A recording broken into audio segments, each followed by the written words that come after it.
Ano po ba na miyembro ng Kabataan Party List yung isang kabataan na napatay dyan nga po sa operasyon po sa pagitan ng NPA at militar, considering humihingi ng hustisya din yung mismong Kabataan Party List? Alam mo, hindi na natin dapat i-confirm kasi sila na mismo talaga yung nag-confirm, no?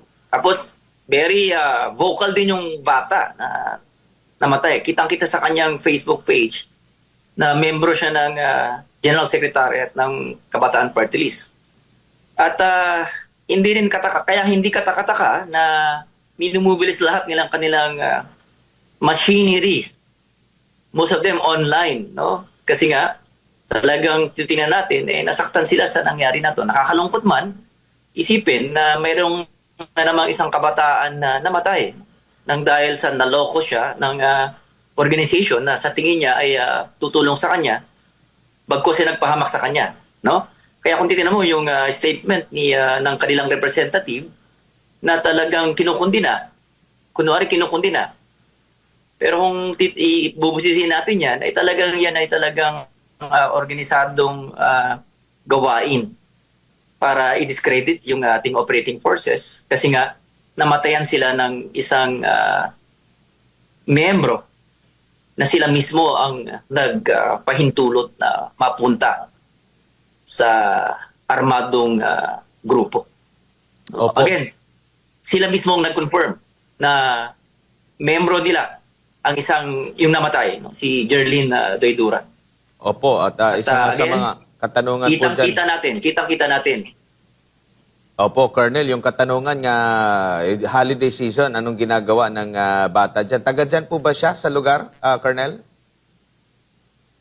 Hindi, taga dito sa Luzon yung bata. Taga dito, based on information, dito sa may area ng Southern Tagalog.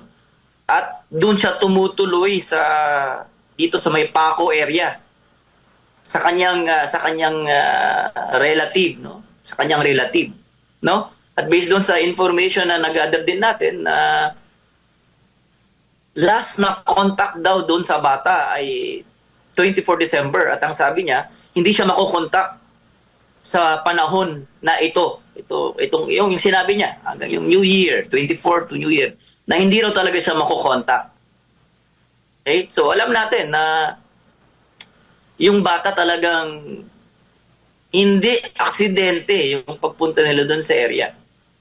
At hindi rin research ang ginagawa nila na sinasabi ng Kabataan Party List na nag-research daw yung mga bata na to. Wala naman sigurong estudyante. Ang mga anak natin sa panahon ng pag nasa kolehiyo, nandun na sa bahay natin, kasama na ang mga magulang. So again, sila ang nag-confirm mismo na membro nila ang namatay na NPA doon sa area. Opo, sa kabila po ng mga ebidensya, mga sirkumstansya po mula noon at hanggang ngayon mariin pa rin nilang or maitatanggi pa ba ng Kabataan Party List yung connection po nila dito po sa NPA kasi matagal na nating naririnig na yung party list na yan, yung grupo na yan ng kabataan ay siyang nag-uudyok, nangihimok, nang re-recruit ng mga kabataan at kalaunan po ay mamundok, Colonel.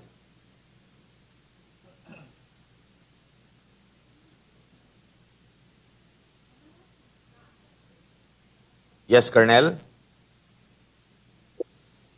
Yeah, ulitin natin, no? Ulitin natin. Talagang klarong-klaro na. Klarong-klaro. Dati pa yan.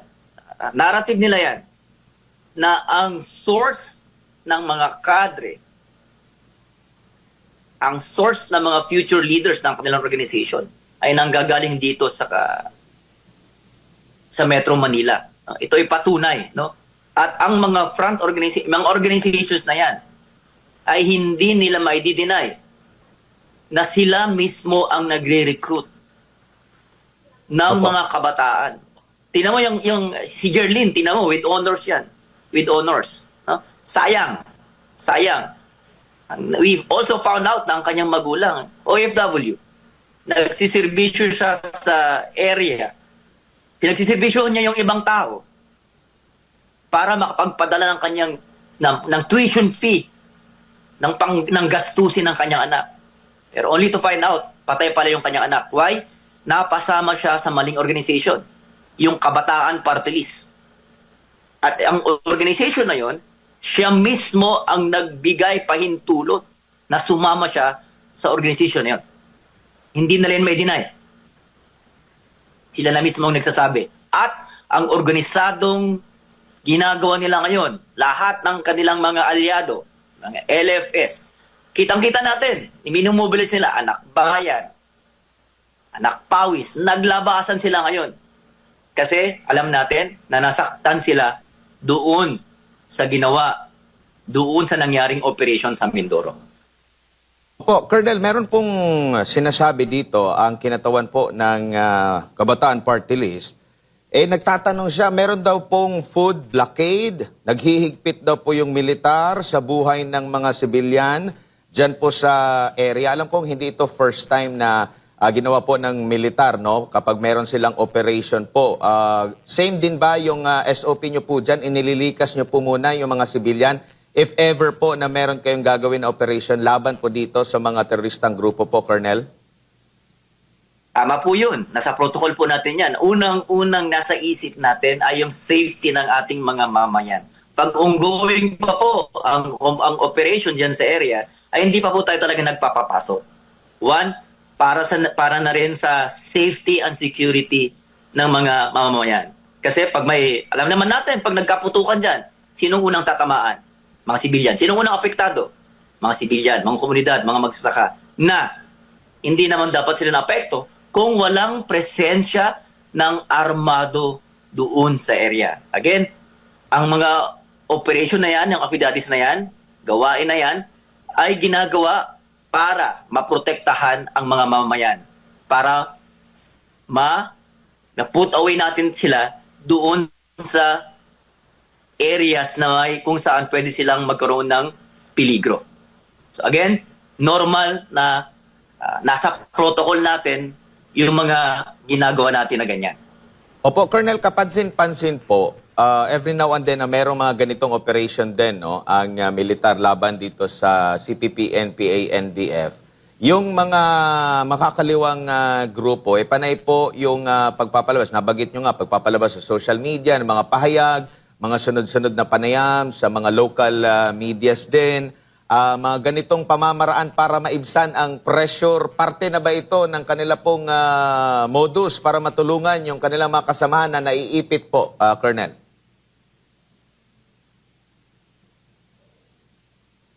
Paulit-ulit po nilang ginagawa yan. At kaya nga kung titingnan mo yung kanilang mga post social media, binabash na sila ng mga netizens kasi klarong-klaro ang kanilang ginagawa. Pag may inkwentro, para matanggal yung pressure sa kanilang mga tropa na andun sa kabundukan, gumagawa sila ng mga aktibidades. Katulad ngayon, na ginagawa nila. Nabalitaan natin na yung kanilang grupo, yung isa sa mga grupo nila, yung Karapatan, no? Nagpunta doon sa barangay, nagpunta doon sa mga katutubo natin, yung IPMR natin, even sa simbahan, pinuntan nila. Pero anong ginawa ng simbahan? Anong ginawa ng barangay council? Sila mismo ang nagkundina ng presensya ng Karapatan doon sa area. Bakit? Alam nila, alam na ng mga mamayan, alam na ng mga katutubo natin na itong grupo na to, iisa lang sila. At ginagawa ito para matanggal ang pressure doon sa mga NPA, sa mga teroristang NPA na nag-operate doon sa area. Opo, sa kasalukuyan po, sir, ay ano na po yung operation natin laban sa kanila? Ano pa rin po ba? Kumbaga, nakakordon, bawal pa po bang puntahan na yung area mismo ng ating mga kababayang inilikas? Ano na po yung current situation po sa lugar? Normal yan, no? Normal. Talagang bago yan papasukin ng mga military, ng army natin, ang mga mamayan natin dyan sa area, sinisigurado na wala na yung threat, no? Wala na yung presensya ng mga masasamang grupo katulad ng teroristang NPA, no? Nabulabog kasi sila, ngayon naka-splinter sila, no? Naka-splinter sila. So iniiwasan natin na makipag-blend sila sa mga mamayan. Una, kasi siyempre pag nakipag-blend na yung mga yan, hindi natin maiwasan, no? May mga crossfire naman diyan, no? So that The community is in danger. Kaya ginagawa natin yan, no? Ina-isolate muna natin yung area hanggat hindi natin masigurado na clear yung area sa presensya ng mga armado. Opo, Colonel, yung mga miyembro pong natitirang miyembro ng NPA na nakasagupa po, maaari nyo po bang ma-identify sila kung sila ba ay mga kabataan or mga adult o halo, karamihan ba, kalalakihan, may mga kababaihan ba maliban doon sa napatay na isang miyembro? Alam nyo, yung grupo na to, no, ang leader nila si Floro, no? Ito si Floro. Siguro kabatch pa ito ni Joma Sison, eh. Matanda na to, no? Si Floro. At syempre, tumatanda na yung kanilang hanay. Kailangan nila ng mga bata. Kailangan nila ng mga batang kadre. That brings in yung ating mga bagong salta, yung mga kabataan nandyan sa area. Kasi tumatanda na sila. And lumalabas na 80% ng mga membro ng armado ay mga katutubo. Kaya nakapagtataka kasi itong mga NPA, lalo na kasi yung kabataan ngayon, sinasabi niya na yung ginawa daw ng military ay talagang pag-violate daw sa karapatan ng katutubo. Pero kung titingnan mo, ang mga katutubo talaga ang ine-exploit nila na sumama sa kanilang grupo. Okay? So, meron din mga kababaihan na mga membro. No? Again, no? Patanda ng patanda ang ilang hanay na kailangan nila ng fresh blood, fresh na kadres. At ang pagdala, kasi lumalabas sa ating information ngayon na pinipilit na nila itong mga kadre na to. Kasi itong mga bata na to na sumama sa kanila. Kasi alam nila na kailangan nila magdagdag ng mga fresh recruits na magiging leaders nila in the future. Colonel, siguro huling mensahe po ninyo at paalala muli sa lahat ng ating mga kabayan sa gitna po ng mga naratibo na kumukontra doon po sa naging enkwentro po ninyo dyan sa Occidental Mindoro.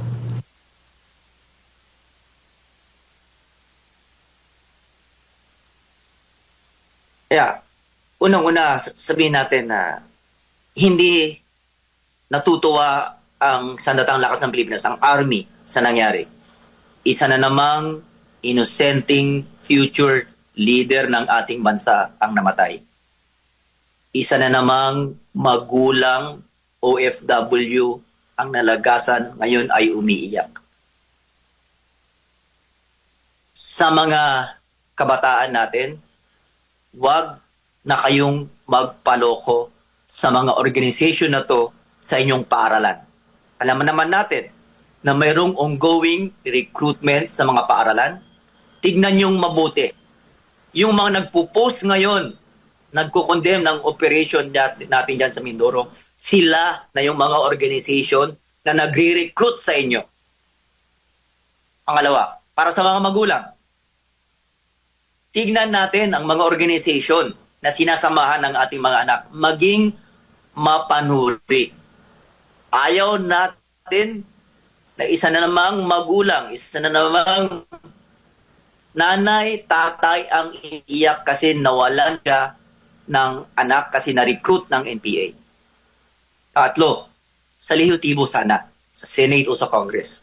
Sana tulungan nyo ang ating gobyerno, tulungan nyo ang ating mga magulang, tulungan nyo ang ating mga anak.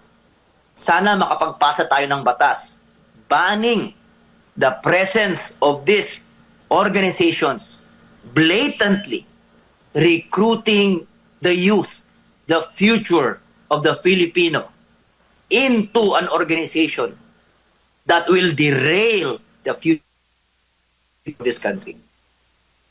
Again,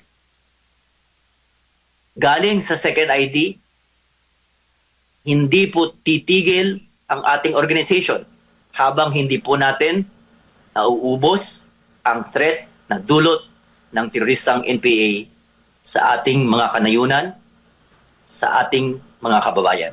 Maraming salamat.